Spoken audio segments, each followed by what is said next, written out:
tes. Bisa didengar Pak ya? Suaranya. Bisa Pak. Oke, baik.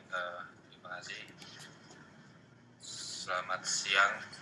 Salam sejahtera. Assalamualaikum warahmatullahi wabarakatuh kepada Bapak peserta feedback atau penyegaran hari ini. Izinkan saya untuk menyampaikan materi terkait dengan SIM PKB ya dan LMS. Sebelumnya mungkin perkenalkan, nama saya Bondan Sabta Prakoso, saya dari Universitas Malang yang kebetulan terlibat di dalam kegiatan DPG ini, khususnya dalam membantu GTK dan Bapak Ibu semuanya dalam penyediaan layanan yaitu yang berbasis PKB dan DPG ini serta LMS-nya yang nanti untuk tim konten pengembangan LMS-nya nanti dari Mas Yogi. Saya share screen dulu Bapak Dani.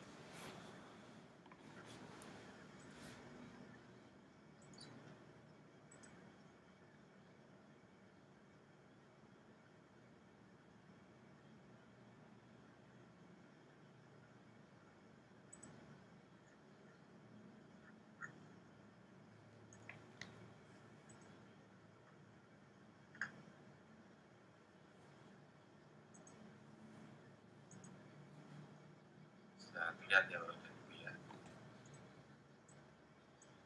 Oke, kita berjumpa lagi di PPG 2021 khususnya angkatan pertama, lanjutkan dari tahun 2020 kemarin, dan tentunya ada banyak hal yang diperoleh di tahun kemarin dan mudah-mudahan tahun ini bisa lebih disempurnakan lagi untuk sistem layanannya. Baik Bapak dan Ibu, sebagaimana kita ketahui bahwa di GTK ini mengembangkan platform yang disebut dengan SIM PKB, dan platform ini yang digunakan oleh GTK untuk mendukung semua kegiatan program-program GTK, salah satunya PPG, dan melalui platform ini pula GTK berupaya untuk mengintegrasikan semua program-programnya sehingga menjadi terintegrasi, lebih seamless, bisa mudah termonitor, terkendali dari semua aktivitas guru yang menjadi tugas dari GTK Kemdikbud yang mengikuti beragam program, salah satunya PPG ini. Saya rasa ini seperti yang sebelumnya, jadi ini ekosistem yang dikembangkan oleh GTK dan basisnya dari SIM PKB, sehingga data-datanya serta sistemnya itu berkesinambungan. Semua aktivitas guru, hampir 3 juta guru itu bisa dimonitor setiap aktivitas dan kepesertaan para guru di Indonesia dalam mengikuti program-program yang disediakan oleh GTK. SIM PKB sendiri sejak tahun 2016 Bapak dan Ibu, dan alhamdulillah bisa berlanjut hingga tahun 2021 ini semakin berkembang dari beragam program yang ada di GTK, salah satunya PPG dan beberapa program utama di Kemdikbud seperti program penggerak, mulai bergerak, sekolah bergerak, organisasi bergerak, dan program-program yang lain juga berbasis pada platform layanan SIM PKB ini. Secara umum sebenarnya SIM PKB difokuskan untuk tata kelola diklat ya, yang diselenggarakan oleh GTK, termasuk juga bagian dari diklat ini adalah yang PPG, dan ini berinterkoneksi gitu, terintegrasi dengan program diklat yang lain gitu. Secara gambaran seperti ini. Kemudian sebagaimana yang kita ketahui bahwa kebijakan di Kemdikbud itu ada layanan yang namanya Dapodik. Dapodik ini pusat pendataan dari semua entitas, khususnya untuk jenjang mulai dari TK PAUD sampai SMA SMK, di mana pendataannya ini melalui Dapodik, dan CPKB ini juga mengambil datanya dari Dapodik. Jadi data-data guru yang peserta PPG tahun ini maupun yang sebelumnya dan yang akan datang itu diperoleh dari sumber data Dapodik.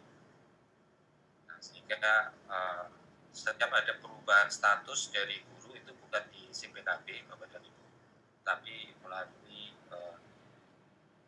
Dapodik ya. Jadi Dapodik ini yang nanti melakukan update terkait dengan status dari guru tersebut, entah itu mutasi ke sekolah yang lain atau mungkin dengan status aktif sebagai guru atau tidak aktif, itu bersumber dari aplikasi atau layanan Dapodik, di mana database Dapodik ini dibaca oleh CPKB dan proses sinkronisasinya dalam rentang waktu 2 kali 24 jam, mulai dari data sekolah, kepala sekolah, pengawas, guru, dan ya semua entitas data pendidikan, khususnya yang di Dasmen PAUD itu bersumber dari Dapodik. Ini yang menjadi sumber data dari CPKB. Nah, untuk ekosistemnya sendiri, layanan GTK yang berbasis CPKB ini, di mana CPKB ini yang tadi mengambil sumber datanya dari Dapodik, menerbitkan atau mengelola akun. Jadi setiap individu, entah itu guru, pengawas, kepala sekolah, termasuk juga kalau dalam ada kegiatan program PPG atau program yang lain yang melibatkan di luar dari sekolah, itu juga pengelolaan akunnya ada di CPKB atau data dasarnya ada di CPKB. Dan CPKB ini juga mendistribusikan hak akses atau akun loginnya itu ke seluruh dinas pendidikan kota, kabupaten, provinsi, ke PPTK, suku PPTK, PMP, termasuk LPTK sebagai penyelenggara dari PPG ini, para dosen, WI, peserta, dan seterusnya. Dan secara umum bahwa ada satu program besar di GTK ini, yaitu layanan guru belajar dan berbagi. Dulu ini terpisah Bapak dan Ibu, tapi sekarang digabung. Nah, kemudian juga ini sebenarnya isinya tuh konten gitu ya, konten untuk memberikan materi pembelajaran secara online yang sifatnya itu ada yang terbimbing dan ada yang mandiri. Kalau yang terbimbing itu mungkin seperti PPG ini, yang mandiri itu yang sifatnya MOOC, jadi bisa diakses secara bebas gitu oleh para guru yang memang sudah terregister di CPKB.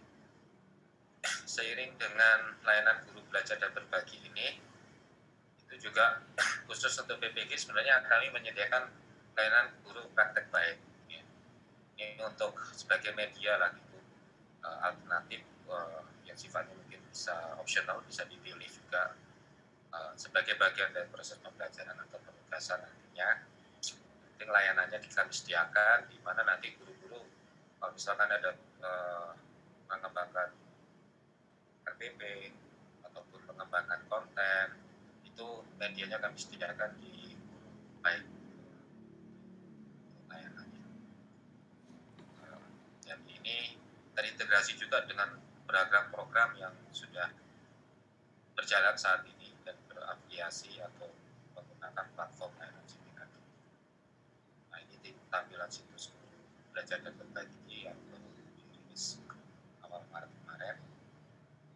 Ada 2, ayo berbagi belajar, ini yang konten yang berkenaan dengan proses materi konten untuk pembelajaran dari beberapa seri, termasuk yang untuk PPG ini sebenarnya menggunakan platform dari belajar ini yang moda terbimbing.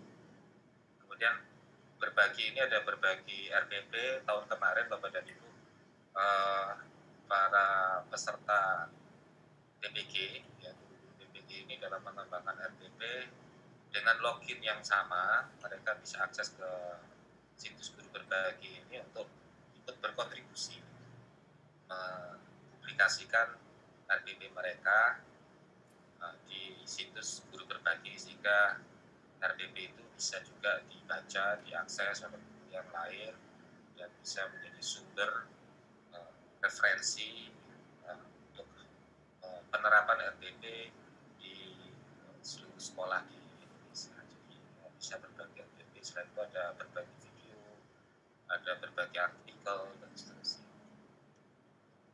Untuk saat ini total sudah hampir 1 juta guru yang aktif dari 3 juta guru kepada guru, jadi masih tumbuh gitu.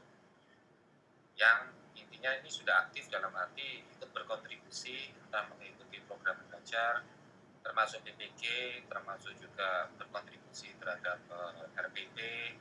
Ini ada 71.000 RPP saat ini yang sudah dikontribusikan oleh guru-guru ini.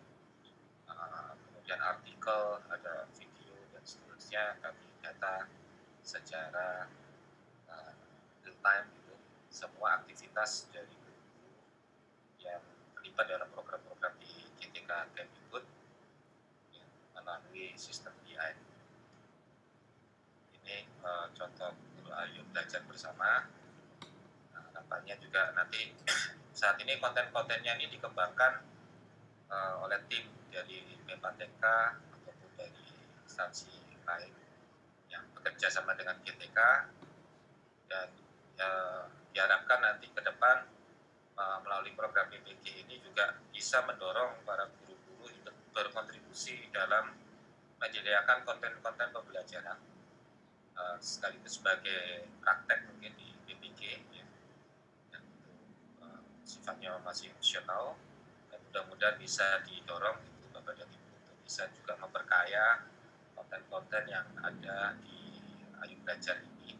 Dan untuk itu konten-kontennya sebenarnya sifatnya MOJ, jadi bisa diakses secara mandiri menggunakan akun yang sudah teridentifikasi di SIMPKB.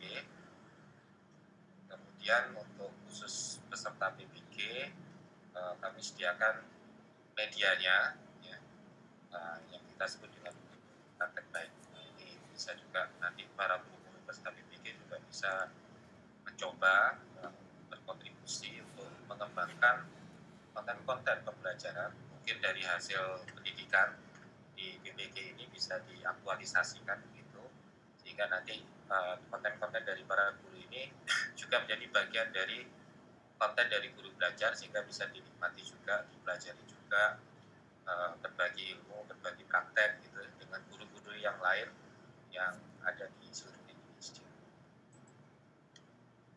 Baik, kita masuk ke PPG dalam jabatan 2021.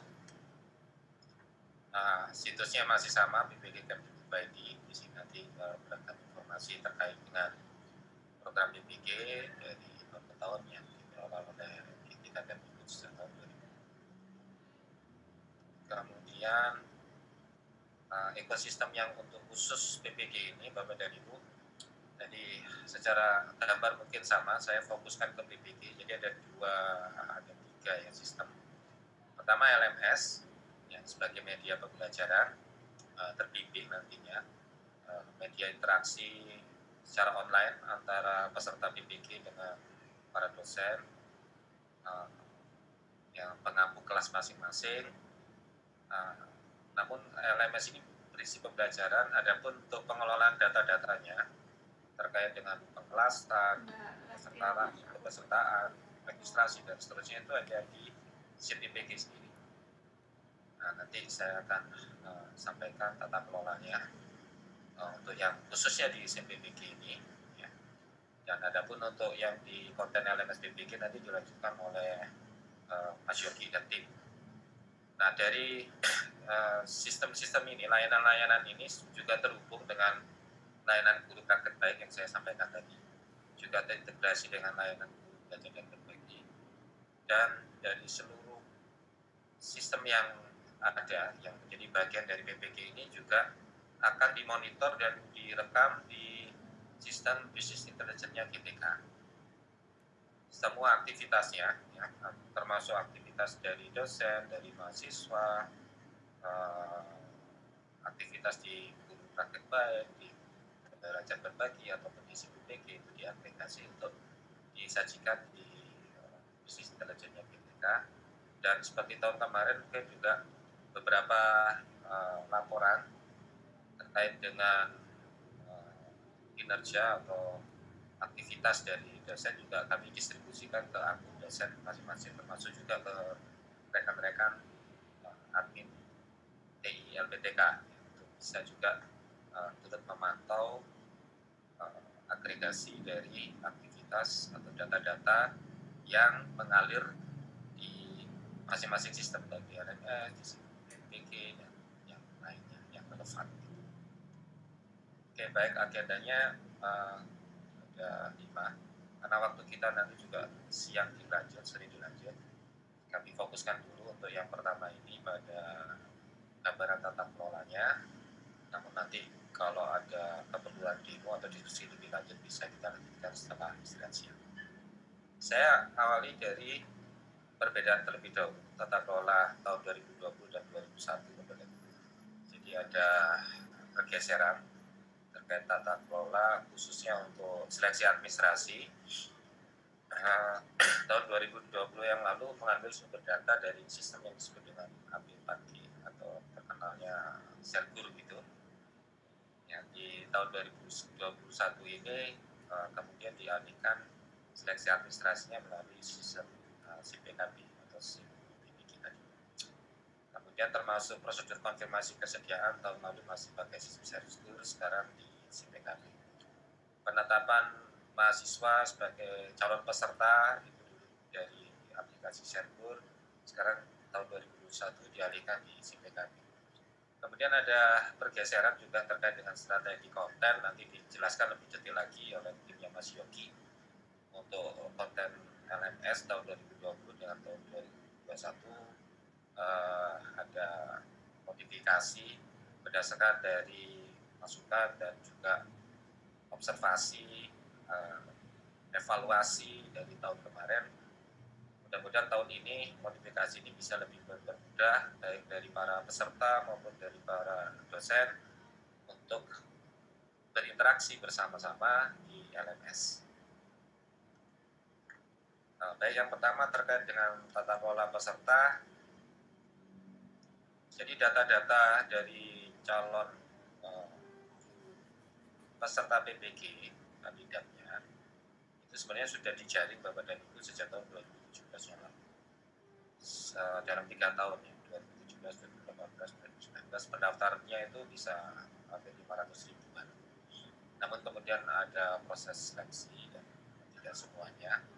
Dan dari para kandidat yang lulus seleksi akademik ini, kemudian di proses seleksi administrasinya difilter lagi. Kemudian ada prosedur konfirmasi kesediaan dari guru-guru yang sudah menjadi calon seleksi yang lulus seleksi administrasi. Kemudian proses penetapan peserta dari panitia. Kemudian kita informasikan balik ke guru yang sudah ditetapkan tersebut untuk melakukan lapor diri. Nah, lapor diri ini yang dilakukan di LPTK.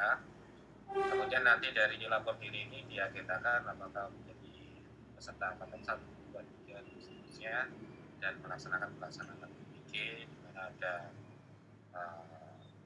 pendalaman materi, pengembangan perangkat, kompetensi PPL, PPG, khususnya yang sudah disampaikan oleh para narasumber sejak kemarin tadi oleh Pak Haji terkait dengan KM yang diuji. Kemudian nanti setelah itu baru statusnya apakah lulus atau tidak, jadi profesional mendapatkan sertifikasi. Untuk seleksi administrasinya ini bagian-bagian yang menjadi syarat dilengkapi oleh para guru melalui akun mereka masing-masing di layanan PKB yang nanti juga terbaca di SIM PPG oleh para admin TI LPTK. Itu meliputi profil, ijazah, SK, surat izin, dan termasuk identitas. Kemudian prosesnya ini memang melibatkan teman-teman di tingkat LPMP di provinsi, di 34 provinsi untuk proses verifikasi dan validasi berkas-berkas yang administrasi ini. Bila dinyatakan lolos atau setuju, maka dia akan bisa melanjutkan untuk ke tahap selanjutnya, yaitu melakukan konfirmasi kesediaan untuk mengikuti program ini. Untuk saat ini fokusnya di angkatan pertama. Jadi di sini nanti secara proses mereka diinformasikan melalui akun masing-masing, kemudian melakukan konfirmasi kesediaan. Selain itu juga berdasarkan informasi kesediaan itu nanti ada proses juga plotting, dan dari plotting ini juga mungkin ada yang dicadangkan gitu, atau yang disiapkan kalau memang ternyata di angkatan pertama cadangannya itu tidak digunakan atau artinya penuh gitu, maka nanti dia akan dilibatkan di angkatan kedua. Ini juga menyesuaikan dengan kuota ya yang disediakan oleh masing-masing. Ada sekitar 20-an selatan ini untuk calon peserta BPK. Oke, secara penetapan peserta prosedurnya ada penetapan, setiap peserta dapat notifikasi melalui akun masing-masing. Memang setiap guru karena sudah punya akun, mereka akan selalu memantau akses ke layanan BPK untuk mengikuti informasi-informasi terbaru yang diinformasikan atau didistribusikan melalui akun personal masing-masing.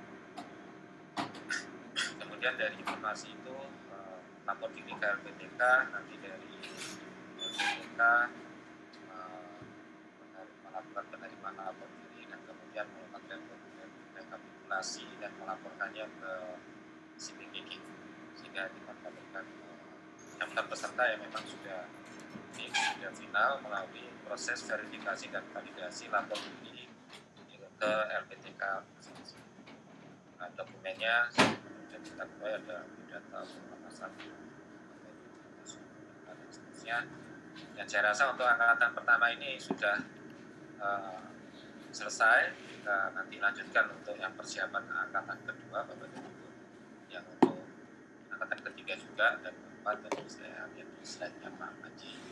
Dan untuk saat ini kita akan concern memulai angkatan pertama ini yang dijadwalkan nanti insya Allah tanggal 12 April ya sudah mulai pelaksanaan.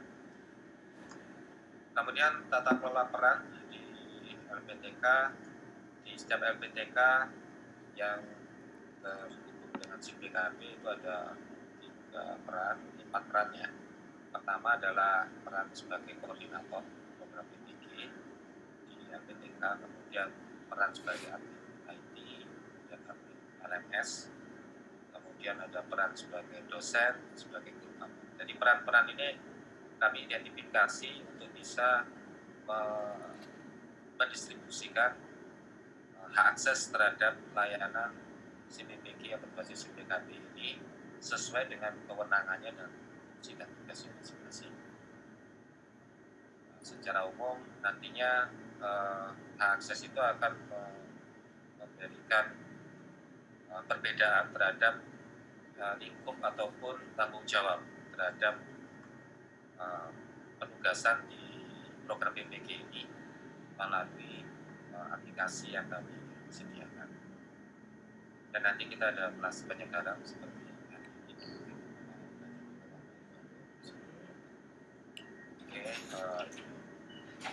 Sistem tata kelola kendali peran akses CPKB memang ya.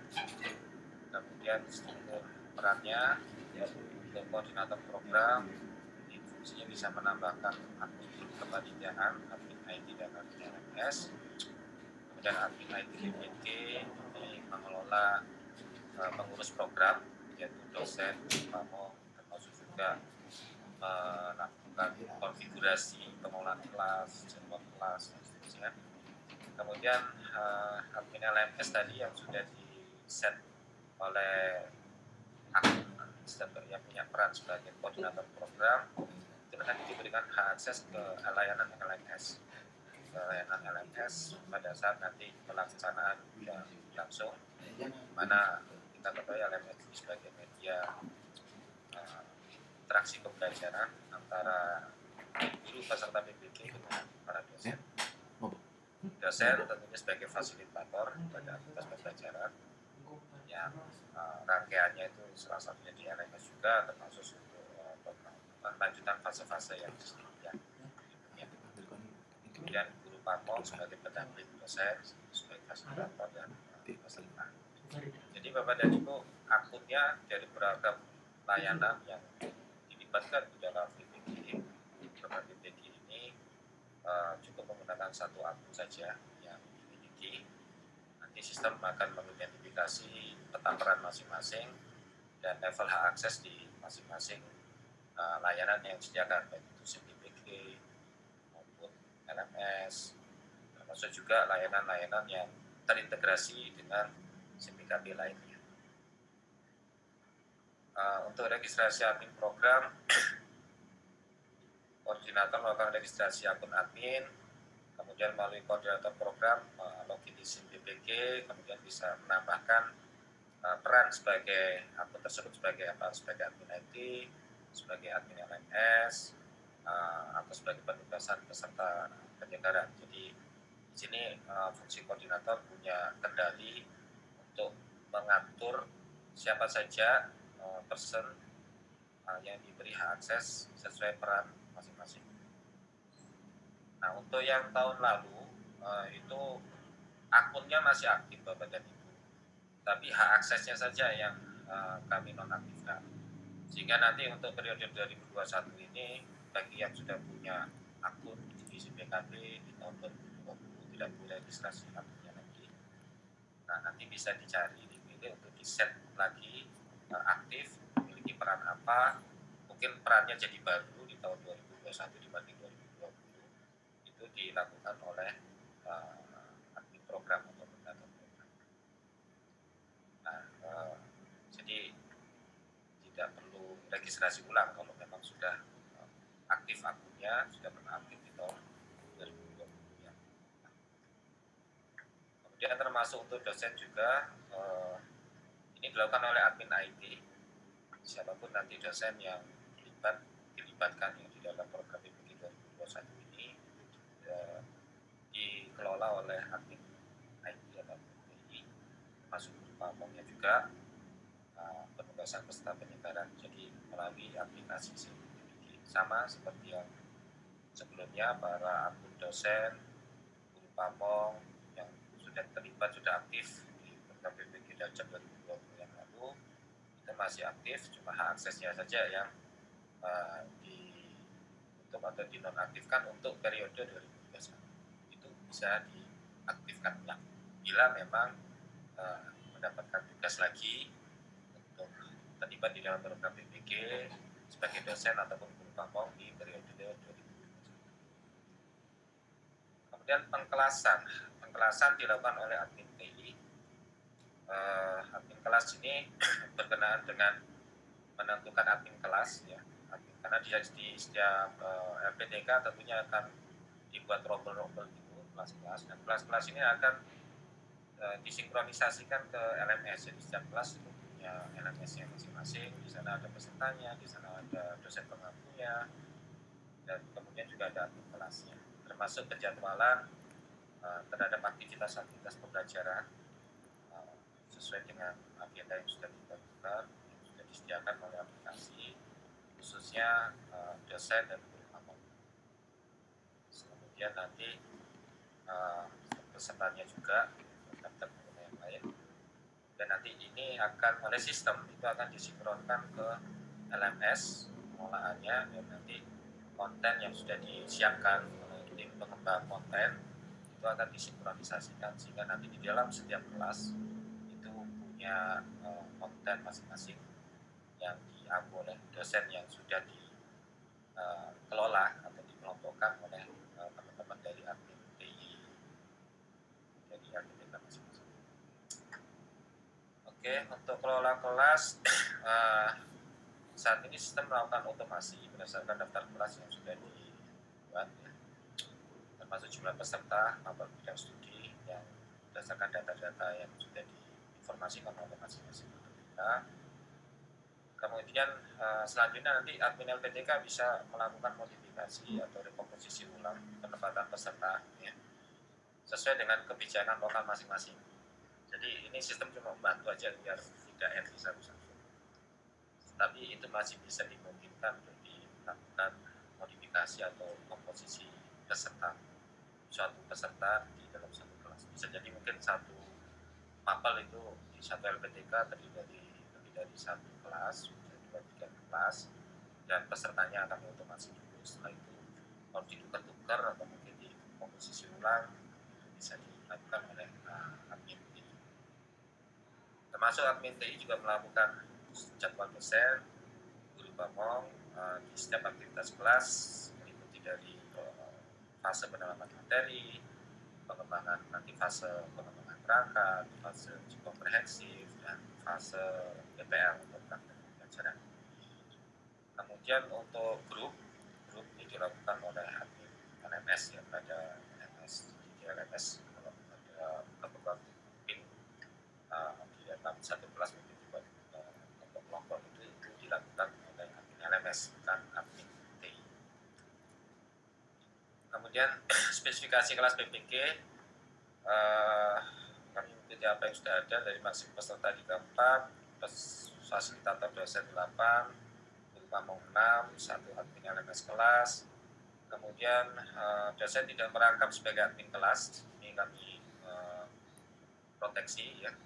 Untuk admin kelas bila mana untuk yang admin kelas LMS bagi dosen memiliki multi peran itu akan disesuaikan. Oke, terus kemudian ini peran pada layanan LMS-nya.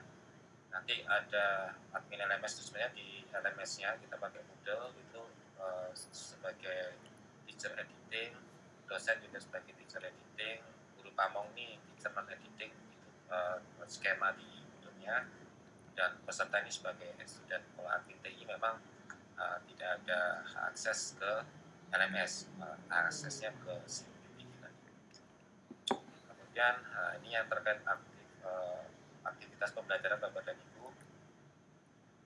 Di sistem untuk pembelajaran di BPG ini khususnya yang menggunakan e-learning tadi atau LMS tadi, kami menggunakan Moodle. Di Moodle ini ada sistem untuk mendeteksi semua aktivitas-aktivitas yang dilakukan di Moodle, yaitu report. Kemudian nanti ini akan kami baca di sistem bisnis intelligence-nya.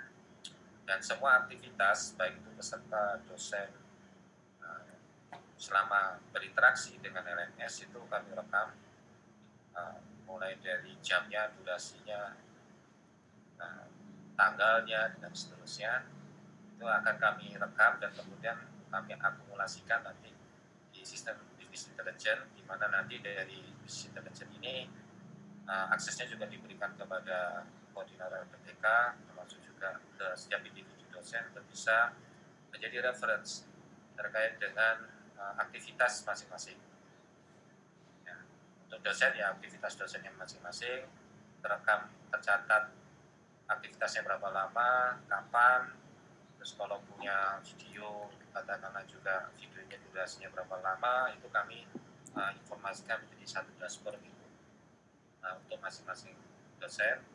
Dan untuk yang koordinator LPTK tentunya aktivitas semua dosen di dalam LPTK bersangkutan, sehingga koordinator bisa juga terlibat atau ikut memonitoring semua aktivitas kegiatan BPG di LPTK masing-masing.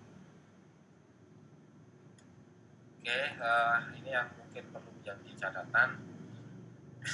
Untuk aktivitas web meeting kita masih menggunakan Google Suite. Google Suite ini difasilitasi oleh timnya Mas Menteri, menggunakan domain belajar.id. Nanti yang sudah aktif tahun kemarin digunakan, terus kemudian yang mungkin akan terdeteksi di sebagai dosen yang baru terlibat di tahun 2021 melalui akunnya nanti kami informasikan akun tambahannya yang berdomain instruktur dan belajar.id. Nanti dari akun ini bisa menggunakan Google Meet ya. Di Google Meet ini bisa di-share nanti ke para peserta kelas untuk bisa join di sana jika memang ada kegiatan yang diadakan, dan termasuk juga merekam, di mana nanti rekamannya ini otomatis tersimpan di akun masing-masing dosen, Google Drive-nya ya. Ini sebenarnya login Google Suite ini artinya sebenarnya basisnya dari Google, meskipun domainnya instruktur dan belajar.id. Nah, nanti kemudian dari rekaman itu diinformasikan ke LMS ya. Diinformasikan ke LMS link di Google Meet-nya biasanya gitu. Kemudian saat proses berlangsung direkam, jangan lupa direkam Bapak dan Ibu, selalu diingatkan kepada tim dosen setiap ada aktivitas pertemuan virtual atau video conference menggunakan ini, saat proses berlangsung jangan lupa untuk klik record gitu ya. Nah, nanti kalau sudah selesai ditutup aja, itu otomatis nanti tersimpan di Google Drive masing-masing. Nanti kalau sudah direkam akan dinotifikasi ke email ya, mailbox gitu ya, di email instruktur belajar di masing-masing. Nah, nanti jangan lupa link ini dicantumkan ulang ke LMS supaya nanti bisa diakses lagi oleh para peserta, sekaligus secara SIM PBG atau SIM PKB itu akan membaca data yang tadi disematkan link aja oleh BI-nya SIM PBG atau SIM PKB tadi untuk mengidentifikasi durasi rekamannya berapa lama. Nah, ini dibuat otomatis ya, untuk untuk mempermudah, sehingga berapapun rekaman itu akan dibaca secara otomatis oleh BI. Asal linknya tadi disematkan di LMS masing-masing kelas. Kemudian hal yang menjadi catatan kami, kendala tahun kemarin itu selain lupa untuk merecord, katakanlah sudah di-record Bapak dan Ibu, itu penamaan filenya itu tidak mengikuti standar tersebut, kami sudah beri petunjuk ya di halaman. Waktu penamaan filenya, formatnya itu perlu disesuaikan ulang, sehingga nanti ini bisa membantu untuk mengidentifikasi ini rekamannya itu aktivitas di web meeting pada kelompok mana, kelas mana, terus pada aktivitas berapa, itu ada kodenya. Ini mohon nanti untuk diingatkan lagi sebelum nanti menyematkan ke LMS hasil rekaman, agar apa yang sesuai dengan format penamaan standar ini akan kasih mencatatkan durasinya dan sekaligus juga akan merekam atau menginformasikannya kepada di bisnis intelijennya di dashboard akun dosen masing-masing, termasuk juga nanti bisa diakses oleh koordinator. Oke, Bapak dan Ibu, ini contoh BI-nya yang saya ambil tahun lalu, karena tahun ini baru akan punya agregator untuk keseluruhan. Jadi GTK pusat itu memantau PPG, dan program-program yang lain itu punya BI-nya gitu. Ini kami kembangkan untuk bisa diakses dengan secara visual ya, dan termasuk detailnya juga kalau raw datanya secara offline.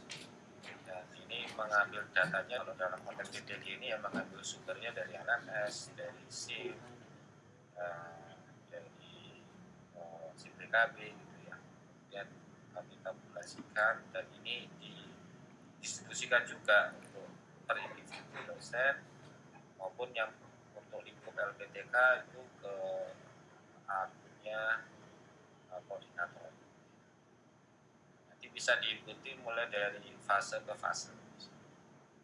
Semuanya dalam mengamati, memonitoring itu semua aktivitas yang terjadi, apakah sudah masuk rekaman atau enggak, ya, sudah terhitung atau enggak, itu melalui fasilitas BI. Secara jadwal kita masih sekarang berada di Penyegaran ya. Untuk pengolahan kelas itu hingga 7 April, karena tanggal 12 April ini angkatan pertama sudah jalan.